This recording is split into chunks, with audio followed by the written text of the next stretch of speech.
You look a bit despondent yourself. Yeah, look, not the result. Speaking frankly, that I would have wanted. But that having been said, I have to respect the verdict of the people and have to look at the reasons why Kamala Harris was defeated. And I think an awful big part of it is down to Trump having the two biggest issues on his side in the campaign, which were inflation and immigration. Yeah. Now, there's a misunderstanding about inflation. Once prices inflate, they rarely go back. So even though you sort out inflation, you stop the increases, but they stay plateaued at where they rose to. That's absolutely true. But the issue here is the perception. And the perception in the United States was that things had gone way up under Biden and Harris, that they had to blame for it. People can see just how expensive everything is. You compound that with the immigration issue and the presentations at the southern border and the perception that they are overrunning the United States.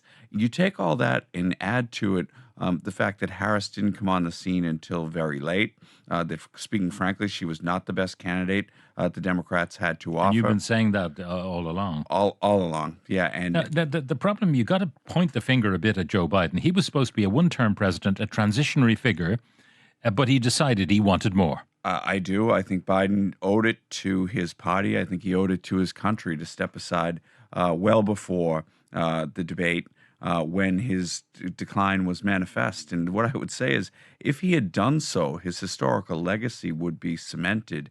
And I would argue with very strongly that were somebody like Gretchen Whitmer or Gavin Newsom the nominee, we might have a different election result here. But I will say a couple of things I think are important to say. This was not a defeat of the Democratic Party due to, the Arab Americans in Michigan or the racist comments made by a comedian. It wasn't down to those sort of incidents.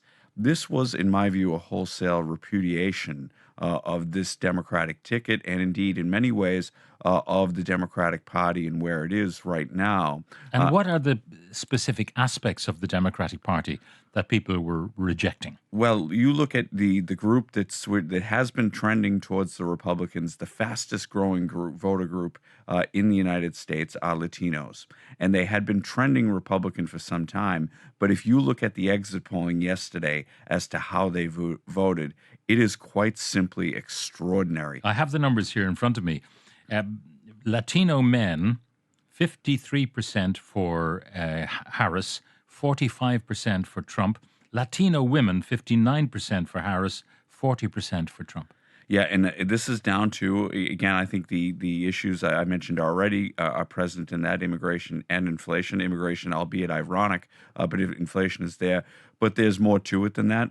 There is a sense, I think, very strongly felt by the white working class, but now by Latinos as well, that the Democratic Party has moved too far to the left, in particular on cultural issues and on the culture wars.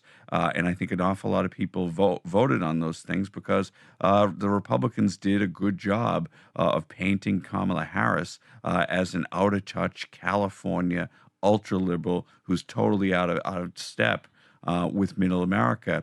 And Democrats, again, the abortion issue worked for Democrats, but at the same time, Democrats have almost done their damnedest to repel people of faith, to repel people for whom their religious faith is a guide in how they see politics.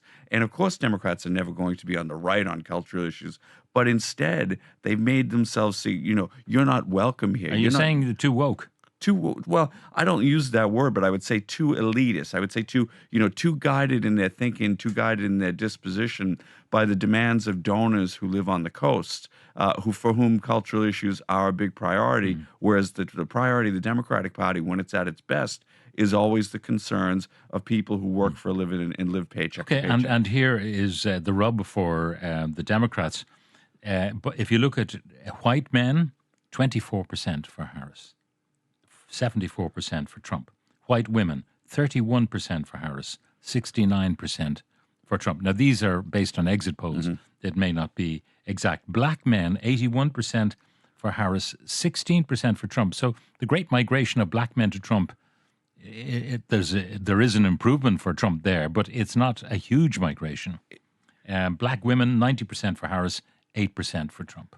No, yeah, I mean, certainly, black males didn't migrate the same. I wonder. I noticed, according to some exit polling data, that black males didn't turn out in the numbers they do. I wonder if that that also had a pernicious impact on the Harris-Walz team. But look, if this doesn't cause the Democratic Party to do some soul searching, you look at those numbers. Why is it that Democrats have lost complete touch with the white working class? Why is it the white working class people are more likely to be Republicans now? There's been a realignment in American politics that you and I have discussed before. That realignment and that funny coalition, that odd Trump coalition, actually works for the Republican Party. The Democratic Party has been disadvantaged by the moves it has made, I would argue, at the behest of its donors. It would suggest, though, that the Republican voters, or many of them, were more sophisticated than they were given credit for. In other words, they know he's a disgusting, reprehensible man, but they can separate the man from the policies. Yeah, I think we talk a lot about the people who go to the rallies and the adherents and the people who say crazy stuff down at Mar-a-Lago. We overlook what I regard as the vast majority of Trump voters who are transactional. And whether that is on tax policy, whether it's on social issues, a whole host of different things, they vote for Trump for reasons that they perceive are good for them. I'll read out some of the texts here. There's one simple takeaway from this election. Electorates have had enough of wokeness. Kamala Harris famously said, we should all be more woke, not less woke. The Democratic Party is a shadow of what it once was. It's now a far-left woke echo chamber. The Democrats need to come back to the center. Another one, speaking to friends in the US, there's the perception that the Democratic Party is the party of the wealthy, woke elites and has long abandoned the blue-collar electorate. I'm hugely apprehensive of Trump's presidency, particularly for Ireland, but let's be frank, the Democrats blew it. That's from Jack in Terenure. Now, another element that I'm wondering, and maybe you can throw some light on this, was there an element of misogyny that largely America was not ready for a female president, and particularly a female president of color? I'm not sure. Yeah, I mean, I think at the fringes there was an element of that, and I think that one of the things I think is really unfortunate, and this is and again I speak as somebody who's been critical of Kamala Harris, her ally in CNN, Van Jones, I think he put it best when he said, "Trump gets to be lawless, she has to be flawless." The cabinet that Donald Trump will assemble, I mean, I mentioned in my very introduction to the program this morning about the focus on J.D. Vance, because Trump undoubtedly is frail physically and perhaps mentally. Undoubtedly. In the next 4 years, that may come to deliver us a President Vance or a vice president that's effectively acting as president. And then you've got Elon Musk strutting his stuff in Mar-a-Lago last evening, and you've got R.F. Kennedy, who will, if he has any say in health matters, will do away with vaccines. Yeah, it's some very dangerous characters that Trump has chosen to identify himself with. Musk is a serious oddball and afflicted with the same megalomania that Donald Trump, I believe, is affected with. That is a worry. And when you have Donald Trump saying, Bobby Kennedy Jr. is going to make America healthy again, and you look at some of the things that he believes, that's very, very frightening. And then you do mention J.D. Vance, who is a very capable, very articulate, very smart guy.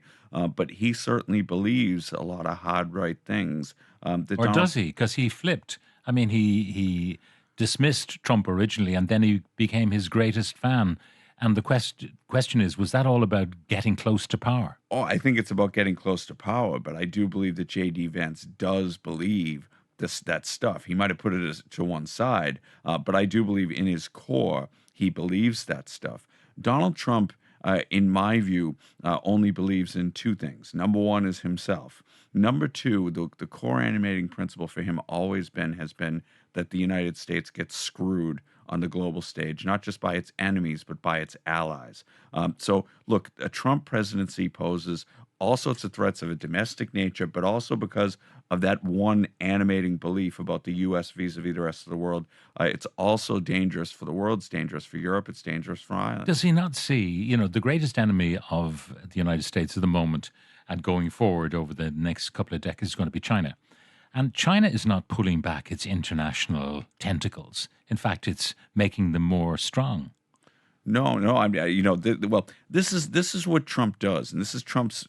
This is where we can like it or not, but this is where Trump plays these things quite well, in the sense that yes, the experts and yes, the people who know what they're doing, the adults in the room, so to speak, they have certain foreign policy ideas and theories about how we should proceed. In recent American history, that hasn't always worked out so well. Not because they're wrong, but because the world is tough and the challenges are tough. Trump's reaction to that, however, is to go the complete opposite way and propose what really is nonsense. But it gets the approval of a lot of people who said, "Look, we followed the experts, and look where it got us." Yeah. Some of the comments coming in, let's see him finish the war in Ukraine in one day. Now, God help the people of Ukraine. Have you any data on total turnout? Was the win because more voted for Trump, or was it because the Democratic vote was suppressed?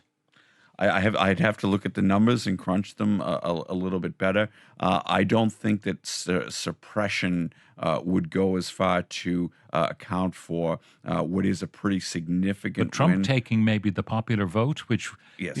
Clinton won the popular vote, Joe Biden comfortably won the popular vote, Kamala Harris might lose the popular vote, which loses her all the high ground. And potentially we're looking at a situation where Donald Trump sweeps the battleground states. I believe that's still in the offing. And the other thing to mention, Pat, is down the ballot, Republicans had a good day in terms of the Senate elections, and arguably they're going to have control of the House as well. So Supreme Court, House, Senate, and Trump. I mean, there is no control. No checks and balances at all. Yeah, I mean, the only controls will be, I suppose, the judges and the extent to which they have some fidelity to the law. And then, within Congress, we knew when he was president first, there were Republicans who dared to challenge him from time to time. They've been done away with. Whether some of them are still around, whether they're still strong enough to do so. The other thing I'd say is that because of the rules, the archaic rules of the United States Senate, where it takes 60 votes to get just about anything done, that also will be a break on some of his tendencies. Racism and sexism runs deep in America. A female Indian African would never get elected by white middle America. The Democrats have become too pro-foreign wars when they used to be more anti-war. It's a huge turnaround. That's according to Peter and Skerries. We were talking on the program yesterday. It's not quite as simple as that. I mean, the mess in Afghanistan was created by Trump. He organized the pullout. He did the deal with the Taliban, and moving the embassy to Jerusalem, doing all those kind of things, negotiating or helping Saudi Arabia negotiate with Israel. All of those things were the seeds of subsequent problems. Yeah, I think that's a fair point. But if you look at the Democrats and you look at Trump, I mean, arguably he has stole some of their clothes, both when it comes to the use of military force and when it comes to trades. Both of those issues used to unite people on the left. Now they've brought the white working class to Donald Trump. All right.